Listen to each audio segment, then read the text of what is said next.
Nimejifunza kwamba kila mgane anahitaji muda mrefu wa kutafakari kabla ya kufanya maamuzi ya moyo wake.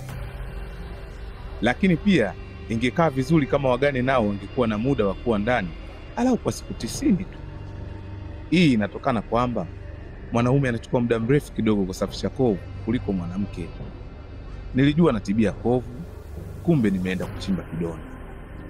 Kuwa sawa kiumri au kukaribiana inajenga afya ya ndoa kwenye mahusiano ya mke na mume. Neno hili alisema Govi kwa sauti niliyoibishia. Leo imekuja picha halisi.